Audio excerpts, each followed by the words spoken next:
Welcome to Drive the Daf. Clear, structured explanation of the daily Daf in 20 minutes. You can even follow in the car. Eruvin Daf Yud Ches begins right after the Mishnah discussing the wells and the rudimentary walls you can put around them. The Gemara discusses three potential Tanaim that this Mishnah may not fit with. Then we analyze one of the words in the Mishnah, and this leads us into a list of statements by one Amira, some of which include several Agadata statements, including the famous Gemara about whether Adam Arishan had two faces or one face, and that list takes us into Daf Yud Tes. We had seen in our Mishnah that there's a special kula, a special leniency that the Chachamim created for a situation where there was a well and people needed to draw water from the well. Now the term that the Mishnah uses is be'er, with an aleph, for a well. The Gemara begins by bringing three Tanaim and showing, or trying to show, that none of them fit with our Mishnah, and one by one the Gemara defends them all and shows that they all do fit. Now we need to keep three variables in mind here. First of all, there's a difference between a be'er and a bor. A be'er is a freshwater spring. It could be at the bottom of a well. It is at the bottom of a well, but it doesn't dry up. A bor is just a hole made in the ground where water seeps into it from the sides. That often dries up. So that's be'er and bor. That's one difference. Another variable we need to keep in mind is this well meant to serve the public, or is it meant to serve an individual? If it's meant to serve an individual, then if it dries up, he's likely to forget that it dried up and still use those walls. If it serves the public, they're likely to remind each other and they will not come to carry within those walls, even though the well is not there anymore. And the other difference we need to keep in mind is how does this leniency work? The way our Mishnah described it is you could put vertical boards spaced far apart. Even though there's more spaces than actual boards, that's a special leniency for wells. The other way of doing it would be to make ropes all the way around where there's lavud between the ropes. That's not a special leniency. That counts as a real wall. So the Gemara is going to begin by trying to say that this Mishnah doesn't fit into Hanania. We'll have two versions of that. Then Rabbi Akiva, and then we'll try to see if it fits into the Shita of Rabbi Huda ben Bava. First of all, the Gemara starts with a statement of Hanania. We saw that Hanania says in a Brisa that you are only allowed to make ropes for a well. You're not allowed to make walls, vertical boards spaced far apart, where you need a special leniency because there's more spaces than boards. You're only allowed to put ropes all the way around where you're relying on lavud. So that doesn't fit with our mission that said you could put the vertical boards. So Gemara says, no, there's a difference. Hanania was discussing a bor, which could frequently dry up. Therefore, he said, don't use the boards, because if it dries up, people will still rely on them, even though there isn't a well there anymore. Our Mishnah was talking about the be'er with an aleph, which is not going to dry up. Now, another version of this is that this still doesn't fit with Hanania, because Hanania said you're not allowed to use boards in the corners around a well, and he didn't differentiate between a bor and a be'er. He said you're not allowed to put it around a bor. He didn't say anything about a be'er. That would seem to indicate that he's not making a difference. So Gemara says, no, that's not a problem. He's just responding to the Tanakama and his Brisa, who were discussing bor. They weren't talking about be'er. The end of the Brisa discusses a shayara, where you have a caravan of people traveling. So Hanani was just responding to the Tanakama, but he also agrees that be'er you would be allowed to put the boards, even though he didn't say so. Okay, the next opinion is Rabbi Akiva. Rabbi Akiva says you have to keep two variables in mind. Are we talking about a be'er or a bor? Are we talking about one that belongs to the public or to an individual? Rabbi Akiva says that you're allowed to put boards on a freshwater spring, no matter who it belongs to, because it's not going to dry up. And on a publicly owned water source, even if it could dry up, because if it's owned by the public, they'll remind each other not to carry if it dries up. However, a private person who has a bor which could dry up, you can't rely on bors there because it may dry up and he'll forget and come to carry there. So Gemara wants to say that that doesn't fit with our Mishnah. Our Mishnah doesn't say that there's any leniency for a spring which could dry up if it belongs to the public. So that's a special leniency that Rabbi Akiva holds of that our Mishnah does not seem to hold of. So the Gemara says, no, you cannot deduce from our Mishnah that it doesn't hold of that. Our Mishnah was just discussing freshwater springs. It was discussing be'eros. It didn't want to get involved with boiros, which are wells which could dry up. But it really does hold of it. It just didn't enter that entire sugya it wanted to maintain simple rules here. Now, the next opinion here is Rabbi Yehuda ben Bava. Now, he said that you're only allowed to rely on these walls for a be'er harabim, a be'er, a freshwater spring which won't dry up, and it belongs to the public. So that doesn't fit with our Mishnah. Our Mishnah says you could use these walls around the freshwater spring which won't dry up, and it doesn't specify who it belongs to. The Gemara says, no, it could be that it is Rabbi Yehuda ben Bava also, and it says for a spring, it's not specifying who owns it. It's not getting involved in that. It's just referring to general whenever you're allowed to have a heter for springs, whoever that might be, whenever that might be, depending who you are, then these are what the rules of the spring would be, how you make the walls. The Gemara now asks in the language of the Mishnah, when it describes the corner pieces, which were two boards stuck together in an L shape, it calls them diyoimdin. The Gemara wants to know, what does the word diyoimdin mean? So Rabbi Yirmiyah ben Elazar explains it's from the word diyoim, meaning two, and amudim is pillars. So it was two pillars stuck together to form one L-shaped piece. Okay, now the Gemara launches into a lengthy discussion. Most of these are going to be statements, or based on statements of Rabbi Yirmiyah ben Elazar discussing words. First of all, we're going to discuss the word diyoy, which means two. And this is going to take us into a lengthy discussion about Adam Harishon and Chava and how they were created. This entire Gemara appears also in Maseches Brachos, Daf Samach Aleph, so we've seen it there. So first of all, on the word diyoy, the Gemara brings a Mishnah which says that all types of low-quality figs called shitin, you don't have to worry about the demai. Demai is the rule that you cannot eat food that you bought from an Am Haaretz because we're afraid he didn't take meiser, unless he took meiser off on your own. But that doesn't apply to low-quality figs because since they're such poor quality, he doesn't need them, he doesn't care about them, and he would certainly take a meiser. That applies to all low-quality figs except for the best of the low-quality figs, which are called diyoy pra. So what is diyoy pra? So Ula explains that it refers to a tree that has two crops of figs per year. Diyoy, two, and pra is fruits. Okay, next on the subject of the word diyoy, and this is the first of Rabbi Yirmiyah ben Elazar's statements. Agav, the Gemara gives a siman for all the statements that he has. It leaves out some of the words. The Gra fills them in. It's diyoy menu do shevach yoin abayis shtei niskalko b'mido shleisha. So we have 9 different statements of Rabbi Yirmiyah ben Elazar here. Okay, so the first one is again about the word diyoy, and Rabbi Yirmiyah ben Elazar says that when HaKadosh Baruch Hu created Adam Harishon, the first man, he was actually two people stuck together. He had a front face and a back face. One was male, one was female. Like it says, Achor v'kedem tzartani, you created me forwards and backwards. So, on a similar subject, the Gemara brings a machlokes, what happens when Chava was actually separated from Adam? What was actually separated? So, the machlokes Rav and Shmuel. One says that it was entire face stuck on the back of Adam, and that was separated off. It wasn't actually just the face, it was actually the body that was completely separated. And the other one, it was just a tail. The Gemara's word is zanov, which means tail, but it could be explained as just an extra limb that was cut off from Adam and that was built into Chava. So now the Gemara is going to have many questions on the two opinions here. First of all, questions on the opinion that it was just a tail. So the Gemara says, first of all, how do you understand the pasuk that says Achor v'kedem tzartani, you created me forwards and backwards? That seems to indicate that there was an actual face on the front and the back, not just a tail. So Gemara explains, no, it means Achor, meaning that I was the last thing to be created in the list of things created. This is Adam Harishon's description of himself. And Kedem, I was the first one to be punished before all the other punishments that happen. So the Gemara says, hold on a second. I understand you were the last one created because you created on Erev Shabbos after the rest of the world was already ready. But you weren't the first one to be punished. The snake was punished first, and Chava was punished second. Adam was only punished third.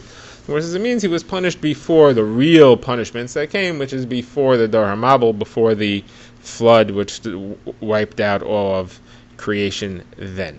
Okay, next question on this opinion.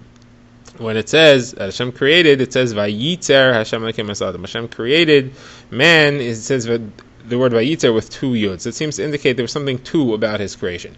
So if it would be a front face and a back face, I understand it. But if it was just a tail, what's the two? So Gemara explains that he's saying Vayitzer is a combination of the word Yitzri and Yoitzri.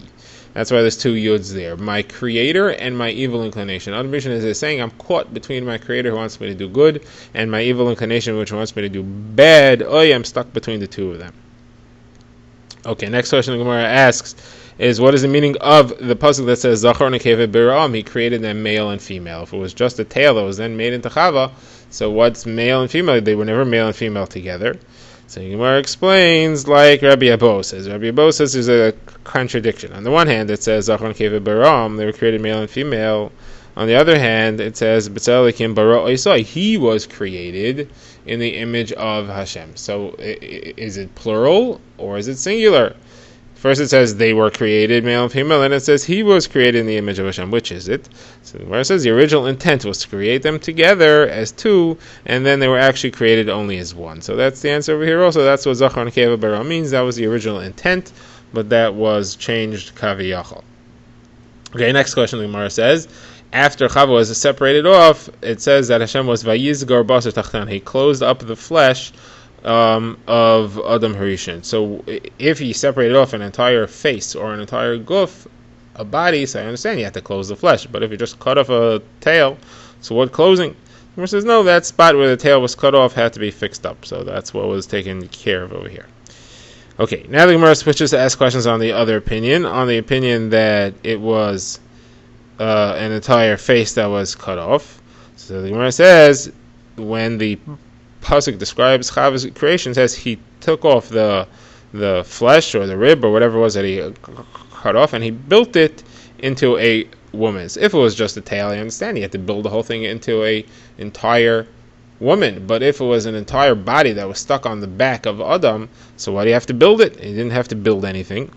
So Gemara explains, building here means braiding. In certain nations, they use braiding. They call it building, and it shows this. What this means to say is that Hashem braided Chava's hair, and he brought her to Adam Harishon. Another explanation of the word building here is that he built her like you build a storehouse, which is somewhat triangular, wider on the bottom than on the top. Storehouses are like that to be able to hold the fruits without them squashing each other, and the woman is built that way to be able to hold the child that she is carrying inside. Okay, now on that pasuk, the Gemara continues further. It says he brought her to Adam. That's to show that he acted as her sheshvinin, as her unterführer, as the one who walked her down the aisle, as it were, to take her to Adam Harishon to marry them. And this teaches us that someone should not feel embarrassed when he acts as a companion in this way for somebody who's younger than him or smaller than him or lesser than him, because it's an honor to be able to do that, just like Hashem did it for Chava.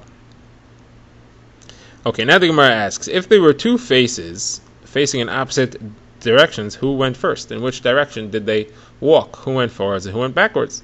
So Gemara says, Menachem Yitzchak says it's logical that the male face went forwards, because a person is not allowed to walk behind a woman. He's not even allowed to walk behind his own wife. So you see that it's not possible that the female face went forwards and the man walked behind him. As we see that the halacha is that if you walk and you find a woman walking in front of you, you have to go to the side and try to get around her. And somebody who walks behind a woman as she walks to the river, he is ein l'cheg l'im haba. He has no share in the world to come, because she lifts up her skirts as she walks through the water and exposes some flesh.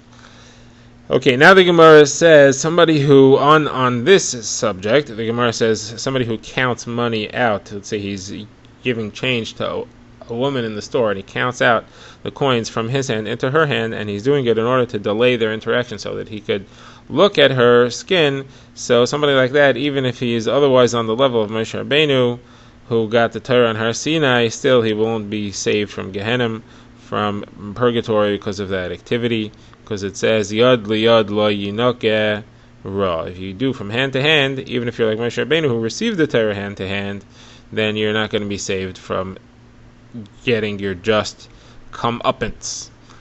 Okay, now the Gemara says that Manoach, who was the father of Shimshon Hagibor, was an Am Haaretz, because it says it says that Menach walked behind his wife. So obviously he didn't know too much. So the Gemara says, hold on a second. How do you know that walking behind a woman means that he went directly behind her? It just means he followed in her advice, in her suggestion. As you find by Elkanah, it says Elkanah wasn't an Am Haaretz, that we know for sure. It says Elisha went behind Isha Shunamis. It says obviously these phrases don't mean that he walked directly behind her. It means he followed her lead.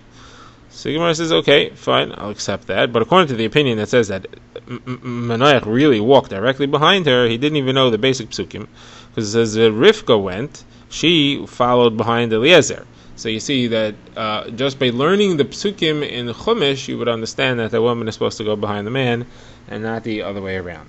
Continuing that, the Gemara says, Rabbi Yechon says it's better to walk behind the lion rather than walk behind a woman. It's better to walk behind a woman than it is to walk behind an Oved Avodah Zarah, an Oved Kechavim, an idol worshiper, lest you end up stuck in his activities. And it's better to walk behind an idol worshiper than to stand behind the shul during tefillah, because you seem to be indicating that you're not interested in what's going on inside the shul, because you're not going in. Okay, the Gemara now returns to the list of statements of Rav Yirmiyah ben Elazar. First of all, Rav Yirmiyah ben Elazar says all the years, 130 years, that Adam HaRishon sat in tshuva, he sat in excommunication, as it were, he gave birth to all kinds of evil spirits and mazikin. Like the pasuk says, 130 years later, Adam HaRishon gave birth to actual humans. That means that up till then, he was giving birth to other types of creations. So the Gemara says, how could it be?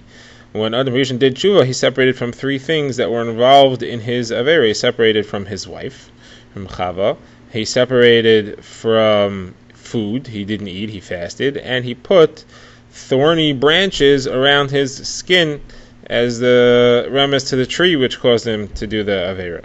So if he separated from his wife, how could he have given birth to all these things? So Gemara says these things were born out of seed that he lost from the body without being together with his wife through accidental emissions, and that's where these spirits were formed from. Okay, third statement of Rav Yirmiyah ben Elazar is you should only say part of a person's praise in front of him and not all of it. Mix the shvachar b'fanav, kul shlei b'fanav. You see that from Noach, when the Torah discusses Noach without speaking directly to him, it says, Noach ish tzadik tamim haya bidei reisav. When Hashem speaks to Noach, he says, Ki oischa ra'isi tzadik l'fanei b'dar zeh. He only calls him tzadik. He doesn't go through ish tamim haya. Okay, fourth statement of Rav Yirmiyah ben Elazar is when the Yaina, the pigeon, came back to the teva. It says that he was carrying a olive branch. Ali Zayis Taraf Befiha. He's carrying a olive branch in his mouth. What was the significance of that?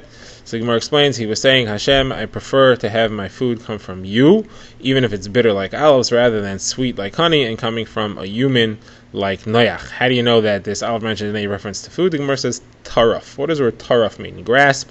But the word taraf is also related to food, as it says, Hatrifeni lechem chuki, feed me the bread that I need. So taraf is a reference to food. Okay, fifth statement of Rav Yirmiyah ben Elazar is that if somebody has divrei Torah heard in his house and the evenings, he will not end up having his house destroyed, like a pasuk in Iyov says, "V'loi amar ayeh eloka oisai." Somebody's not going to say, "Where is the God who made me?" because of this destruction. If he will have noisin zmiros balayla, if he will have songs, meaning divrei Torah heard in his house at night.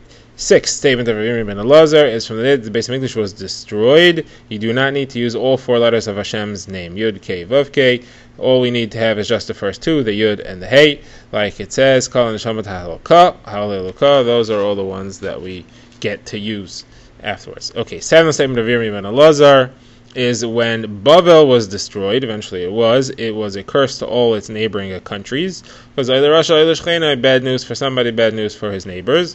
However, when Shomron, the headquarters of Malchus Yisrael, was destroyed, that was good for the neighbors, in order to increase the curse of Shomron's destruction, like it says as follows, V'samtia l'meirash kipoid v'agmei mayim, that's describing the destruction of Bavel, And that we understand that to mean that the wild animals came in and turned the place over, and that was bad for the neighbors. However, when Shomron was destroyed, it says V'samti Shomron li'i hasodeh, and Shomron became a nice field, lemate karim, and a vineyard, and that was a benefit to all the neighbors surrounding.